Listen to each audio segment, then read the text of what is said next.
Bismillahirrahmanirrahim. Le titre du cours d'aujourd'hui est euh, l'image obtenue par une lentille convergente.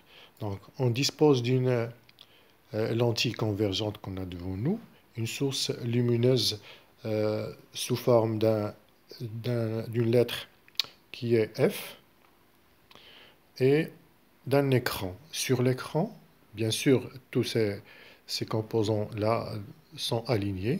Sur l'écran, on observe la lettre F qui est renversée. On a ici, dans cette simulation, la bougie qui est là, qui est l'objet lumineux, la lentille et l'écran là noir. Donc, on va faire bouger cet objet lumineux jusqu'à obtention sur l'écran d'une image claire et nette. Là, on a une image nette sur l'écran. Bien sûr, là, on a fait bouger la bougie, l'objet lumineux. On va voir un autre exemple où on va faire bouger maintenant l'écran. Là, c'est l'écran. L'image qui se compose, qui se forme sur cet écran nous paraît dans cette partie-là.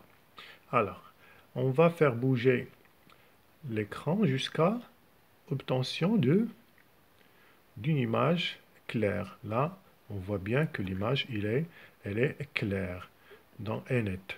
Donc, soit on fait bouger l'écran et les autres composants de cette expérience restent immobiles, soit on fait bouger l'objet lumineux et l'écran et la lentille restent immobiles. Cette opération-là s'appelle la mise au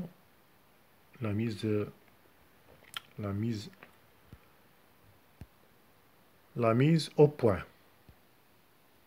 Bon, le titre de cette leçon, c'est l'image obtenue par une lentille convergente.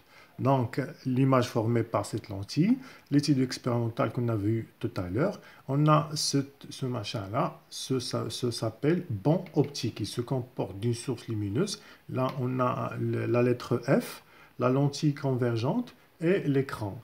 Donc, on fait bouger l'un de ces composants jusqu'à obtention d'une image claire. On voit bien que l'image est renversée là et se forme de l'autre côté de la lentille. Donc, pour obtenir une image nette de l'objet lumineux, on fait bouger l'écran sur le banc optique, c'est ça le banc optique, jusqu'à ce que l'image soit nette. On appelle cette opération la mise au point. Les conditions de Gauss. Alors, pour avoir une image claire, il faut respecter les conditions dites les conditions de Gauss. C'est quoi les conditions de Gauss? Eh bien, les conditions de Gauss sont deux conditions. La première, l'objet lumineux doit être placé perpendiculairement à l'axe principal optique. Il doit être perpendiculaire, l'objet doit être perpendiculaire à l'axe optique, avec est très proche de l'axe optique. Ça, c'est la première condition. La deuxième condition, les rayons lumineux issus de l'objet lumineux doivent traverser la lentille tout près du centre optique. Pour cela, parfois, on met un diaphragme. C'est quoi un diaphragme? Eh bien, c'est un corps opaque mené d'un trou, comme le sténopée, comme on a déjà vu dans le cas de la boîte noire. Le sténopée, plus le sténopée est petit, plus l'image est claire. Et bien aussi, maintenant, plus le diaphragme, ou bien le trou du diaphragme est petit, plus l'image est nette, est claire. Alors, pour expliquer les rayons particuliers, les rayons particuliers sont trois. D'abord, le premier, pour mettre en évidence le premier, là, on a une source lumineuse qui est l'ampoule. On la met exactement dans le foyer objet d'une source, d'une lentille convergente. Là, on a une lentille. Là. Je vais l'enlever. Voilà. C'est une lentille convergente. Alors, sans la lentille on aura des rayons qui sont divergents. Avec la lentille, ces rayons divergents deviennent parallèles. Alors, ce sont des rayons particuliers qui disent quoi? Chaque rayon passant par le foyer objet d'une lentille convergente émerge de la lentille euh, parallèle à l'axe optique. Maintenant, ces rayons-là, qui sont parallèles, on va les mettre, on va les faire passer à travers une lentille convergente aussi. Là, les rayons incidents sont parallèles, mais les rayons émergents sont convergents. Les rayons émergents sont convergents. Ça, c'est le deuxième, le deuxième rayon particulier. Le troisième rayon particulier, c'est le rayon issu de la source lumineuse et passant par l'axe optique, par le centre optique de la lentille. On voit que ce rayon-là, il passe sans déviation. Donc, c'est le troisième. Donc, tout rayon passant par le centre optique, on remarque qu'il passe sans déviation. Alors, grand 2, c'est la construction géométrique de l'image.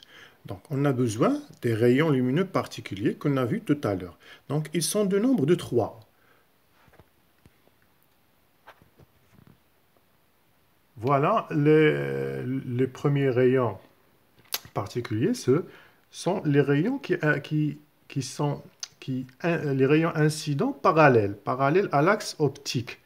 Tous ces rayons-là qui sont parallèles à l'axe optique émergent de la lentille en passant par le foyer image, principal bien sûr. Là, ce sont les rayons qui passent par le foyer objet avant d'atteindre la lentille. Ils émergent de la lentille parallèlement à l'axe optique. Le troisième, ce sont les rayons incidents qui passent par le centre optique. Ils ne dévient pas, il ne subit aucune déviation. Donc, tout rayon lumineux incident passant par O, le centre optique, traverse la lentille sans aucune déviation. Tout rayon lumineux incident parallèlement à l'axe optique émerge en passant par le foyer principal image F'. Et tout rayon lumineux incident passant par le foyer principal objet émerge parallèlement à l'axe principal optique. Passons maintenant à l'image d'un point lumineux qui est situé hors de l'axe optique. Donc, on a la lentille, on a le foyer principal image et le foyer principal objet, bien sûr, sont de même distance par rapport au centre optique. On a le point lumineux B situé hors de l'axe principal optique. Alors, pour construire ou bien pour trouver la position exacte de B', on va la noter B', l'image de B, on doit s'appuyer sur les rayons, déjà dit les rayons particuliers. On va utiliser deux de ces 3 rayons. Moi, j'utilise toujours le rayon incident passant par O, il ne va pas dévier, et le rayon incident parallèlement à l'axe optique, il va émerger en passant par F'. Donc, je viens de tracer le rayon incident de B parallèlement à l'axe optique. Donc, il émerge en passant par F. Et bien sûr, le rayon incident passant par O ne dévie pas. Ces deux rayons-là se coupent dans ce point-là. Et bien, ce point n'est autre que B', l'image de B. Donc, on a utilisé deux de ces 3 rayons spéciaux. Donc, soit un point lumineux hors de Dana, pour trouver la position exacte du point B', l'image du point B, on a utilisé les 2 rayons qu'on a cités tout à l'heure. Le rayon issu de B et passant par O ne dévie pas. Et le rayon issu de B, parallèlement à l'axe, il va passer par le point F'. Et l'intersection de ces 2 rayons est B', l'image de B. Bon, B' et O et B sont rectilignes, c'est normal, puisque le rayon passant issu de B et passant par O passe aussi par B, donc ils sont des points rectilignes. Passons maintenant à l'image d'un objet pas un point, mais qui est constitué de plusieurs points. Donc, par respect aux conditions de Gauss, l'objet doit être vertical, doit être perpendiculaire à l'axe optique et plus proche. Donc, on va représenter l'objet par une flèche AB, une flèche dite AB, avec A appartient à l'axe optique delta et la droite AB est perpendiculaire à la droite delta. Et on va choisir AB qui a une longueur de 1 cm. Donc, prenons une lentille convergente telle que f est égale à 2 cm. Donc, sa distance focale est de 2 cm. Donc, notre premier cas, donc on va placer l'objet AB à une distance qui est supérieure à la distance focale. Donc, l'objet AB, on l'a représenté par une flèche. A appartient à l'axe optique et B, bien sûr, il est hors de l'axe optique. On trace d'abord l'image de B par la même technique qu'on a vu tout à l'heure. Les deux rayons, le premier rayon passant par le centre optique, il ne divise pas. Et l'autre rayon, c'est le rayon issu parallèlement à l'axe optique. Il va bien sûr dévier et passer par F'. Je vais maintenant le dessiner. Donc, l'intersection de ces deux rayons est le point B'. On va obtenir le point A', l'image de A, en faisant la projection perpendiculairement à l'axe optique de ce point-là, du point B'. Attends, un peu. Voilà, c'est là.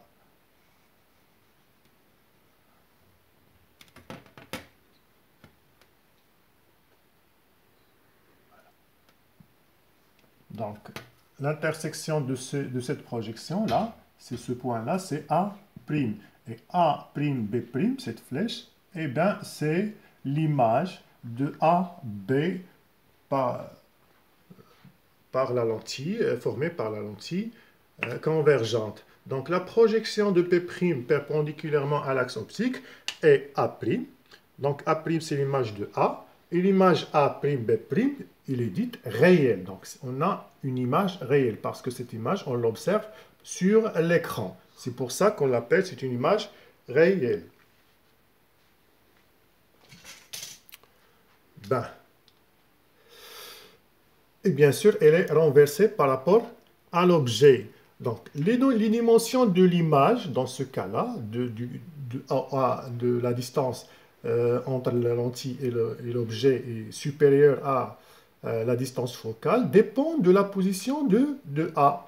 Plus cette distance est grande, plus l'image est petite et plus proche à la lentille, et vice-versa. Donc, plus l'objet est proche de la lentille, plus l'image est grande et s'éloigne de la lentille, bien sûr en restant toujours à une distance supérieure à la distance focale. Le deuxième cas qu'on va voir, c'est on va placer l'objet AB à une distance qui est égale à la distance focale. Donc A et F, le foyer principal objet sont superposés. Donc A est sur l'axe optique et B est hors de l'axe optique. Donc de la même chose, on va tracer ces deux rayons. Donc on voit bien que les rayons émergents sont parallèles. Donc on dit que l'image dans ce cas-là se forme à l'infini, il est très très loin. Donc passons au troisième cas. On va placer cette fois AB à une distance inférieure à la distance focale. Donc comme on a déjà dit, donc on va placer A à une distance inférieure à la distance focale. Voilà F, le foyer objet, et A, elle est là.